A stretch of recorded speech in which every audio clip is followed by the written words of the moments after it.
Your brain is lying to you right now, and it's been doing it your entire life. Every decision you think you're making logically, yeah, your mind already decided for you before you even knew it. Let me show you exactly how you're being tricked. Right now, as you're watching this, your brain is running on autopilot. It's taking shortcuts, filling in gaps, and making assumptions without asking for your permission. These mental shortcuts are called cognitive biases, and they're messing with your reality more than you realize. By the end of this video, you're going to see your own thinking completely differently. You'll catch yourself making these mistakes in real time. So let's break down every major cognitive bias that's controlling your life. And I'm going to explain each one in the simplest way possible. Here's the thing. You probably think you're a rational person. You look at the facts, you weigh your options, you make smart choices. But that's exactly what your brain wants you to believe. The truth is, we're all walking around with these built-in glitches in our thinking.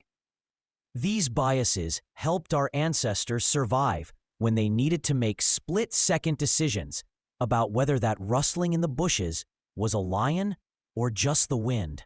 But in modern life, these same shortcuts are causing us to make terrible decisions about money, relationships, careers, and basically everything else. The worst part? Most people go their whole lives without ever knowing these biases exist. They keep making the same mistakes over and over, wondering why things never work out the way they planned. They blame bad luck or other people, when really, it's their own brain sabotaging them from the inside. Let's start with one of the biggest ones, confirmation bias. This is when you only pay attention to information that agrees with what you already believe. Let's say you think your coworker doesn't like you. Suddenly, every little thing they do becomes proof that you're right. They didn't say hi in the hallway? See, they hate you. They declined your lunch invitation? Told you so. But when they do something nice, like help you with a project, your brain just ignores it or explains it away. Maybe they were just being professional. Maybe they felt obligated. Your brain will do mental gymnastics to keep your original belief intact. This happens with everything. Politics, religion, whether pineapple belongs on pizza. Once you've decided something, your brain becomes a lawyer defending that position instead of a scientist looking for truth. You'll watch videos that confirm what you think. You'll remember conversations that support your view. You'll even misremember things that contradict you so they fit your narrative better. Next up is the anchoring bias. This one is why the first number you hear in any negotiation completely changes everything. Imagine you're selling your car. The first person who comes to look at it offers you $2,000. Even if you were hoping for $5,000, that $2,000 number is now stuck in your head.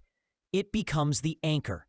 When someone else offers you $3,000, it suddenly seems like a great deal because it's more than the anchor. But if the first person had offered $4,000, that $3,000 offer would seem insulting. Stores use this against you constantly.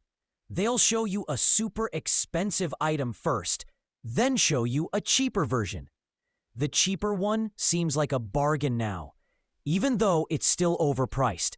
Your brain latched onto that first price, and everything else gets compared to it. This is why you should never let the other person throw out the first number in a negotiation. Whoever sets the anchor controls the conversation. The availability heuristic is another sneaky one. This is when you judge how likely something is based on how easily you can remember examples of it happening. Let's say you hear about a plane crash on the news. Suddenly, flying feels super dangerous, even though statistically you're way more likely to die driving to the airport than on the actual flight. But because the plane crash is fresh in your mind and dramatic and emotional, Your brain thinks it's common. This works the other way too. You might think your chances of winning the lottery are pretty good because you keep hearing about winners. But you never hear about the millions of people who lost. Those stories aren't memorable or exciting, so your brain doesn't count them. You're basically making decisions based on a highlight reel instead of the full picture. The sunk cost fallacy is one that keeps people stuck in terrible situations for way too long.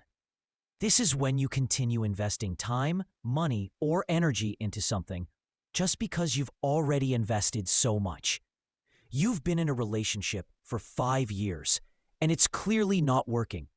But you think, I can't leave now. I've already put in 5 years. You've been working on a business idea for months, and it's failing. But you keep going because you've already spent so much time on it. Here's the brutal truth. The time you already spent is gone. It's never coming back. The only question that matters is whether continuing forward is the right choice based on where you are now. Not where you were a year ago. Not how much you've already invested. Just whether this is the best use of your future time and energy. But our brains hate waste, so we throw good money after bad, good time after wasted time, trying to justify past decisions that we can't change anyway. The Dunning-Kruger Effect is why people who know the least about something are often the most confident.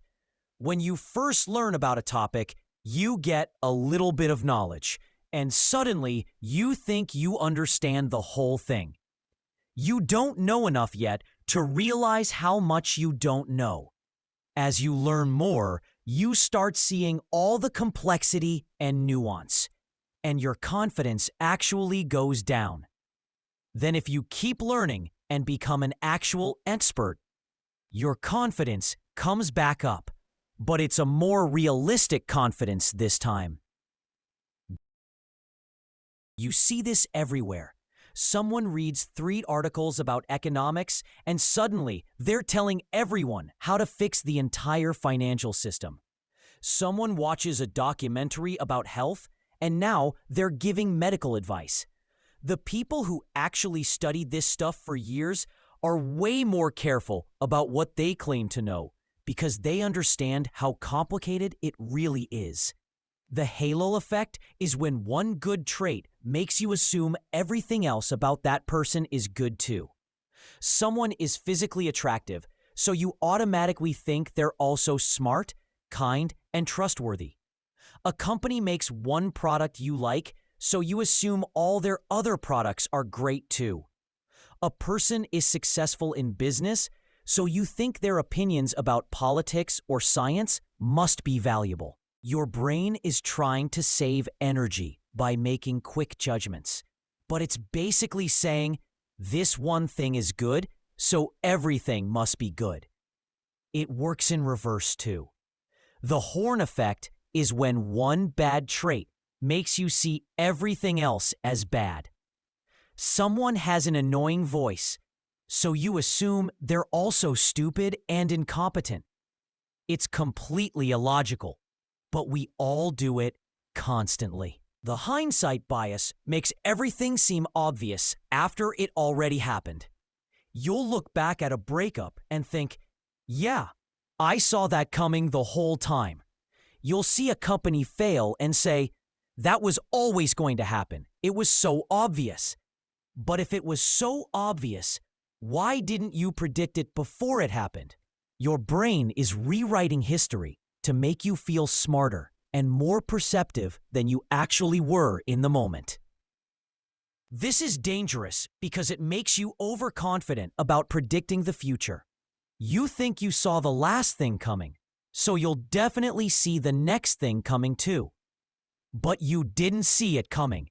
You just remember it that way now.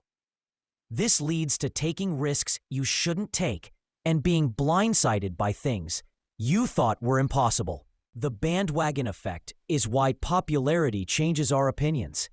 When lots of people believe something, or do something, we start thinking it must be right.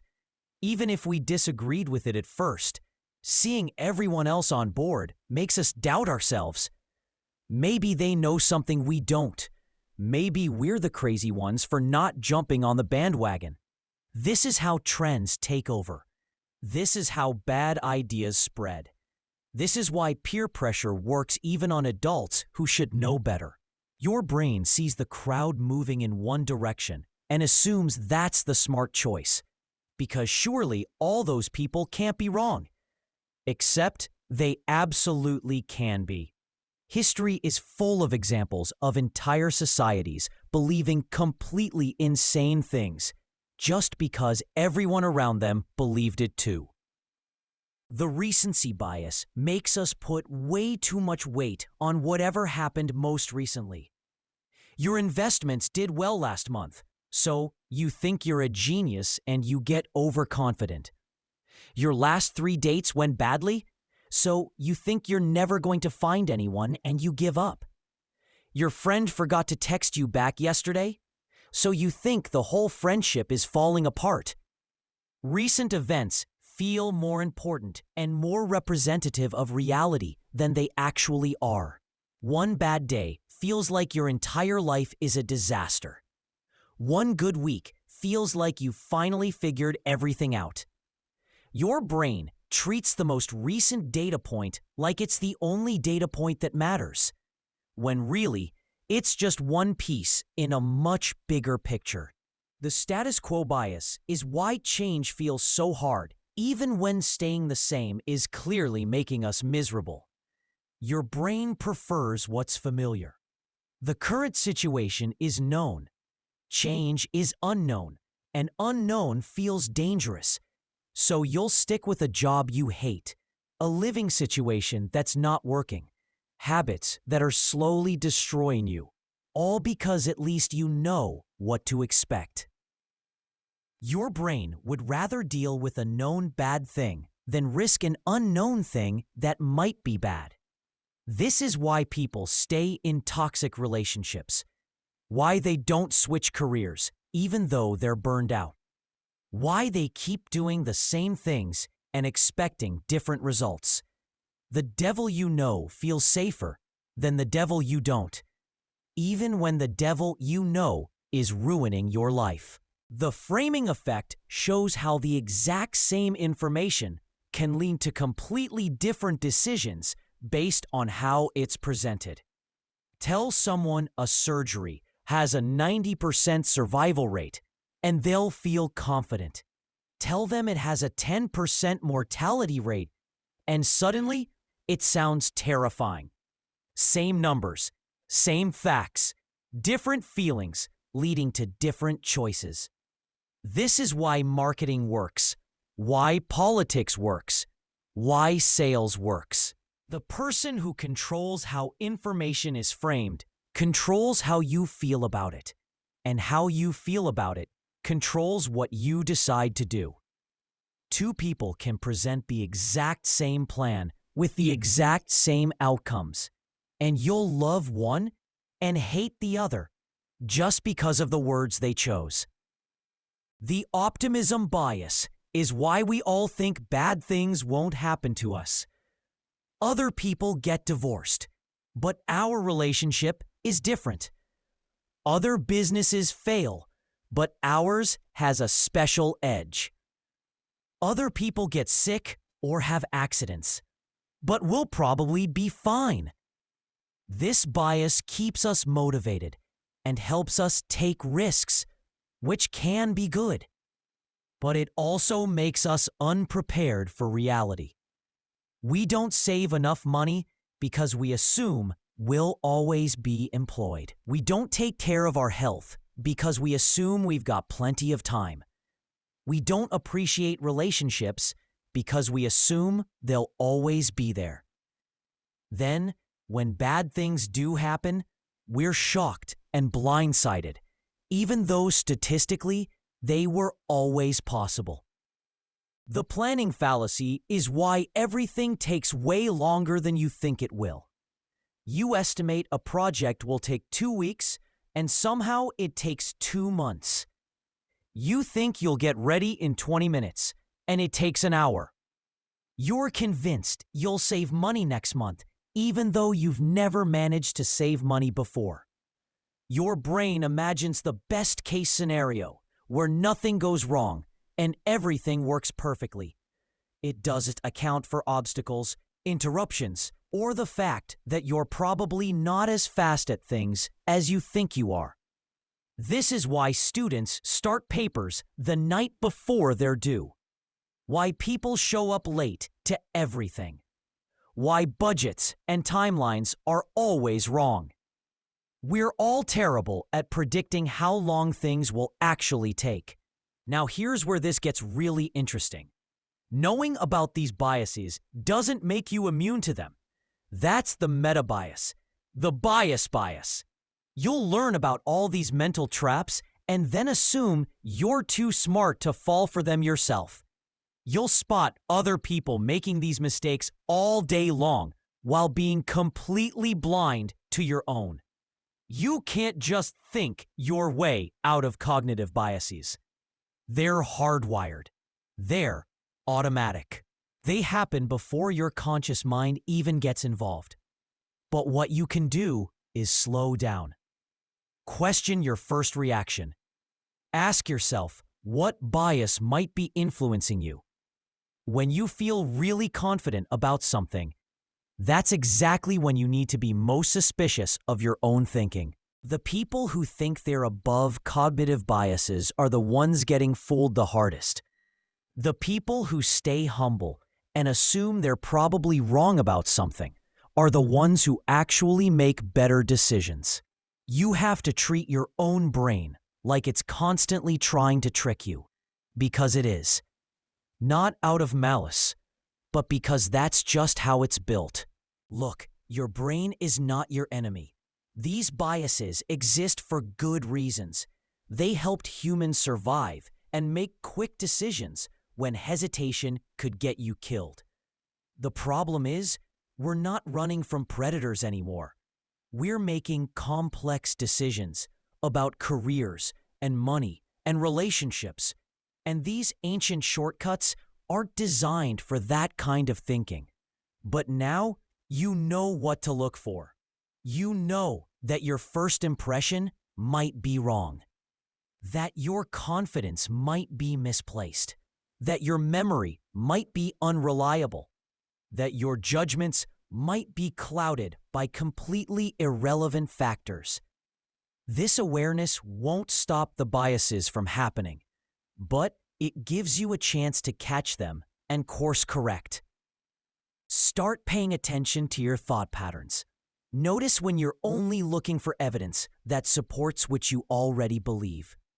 Notice when you're judging how likely something is based on dramatic stories instead of actual statistics. Notice when you're throwing good time after bad time just because you're already invested. Notice when you're assuming you're right just because lots of other people agree with you. The goal isn't perfection. You're never going to eliminate these biases completely. The goal is to be a little less wrong, to make slightly better decisions, to catch yourself before you make a huge mistake based on faulty thinking. That's all you can really ask for, and honestly, that's enough to completely change your life trajectory over time. And every major decision you make from now on, every strong opinion you hold, every time you feel absolutely certain about something, run through this list in your head. Which biases might be at play? What am I not seeing? What would change my mind? If you can't think of anything that would change your mind, that's a huge red flag that you're stuck in confirmation bias. You've got the knowledge now. The question is whether you'll actually use it or just assume it applies to everyone except you. Most people will watch this video, nod along, and then continue making the exact same mistakes because they think they're the exception. Don't be most people. If this opened your eyes to how your brain actually works, Check out the next video where we go even deeper.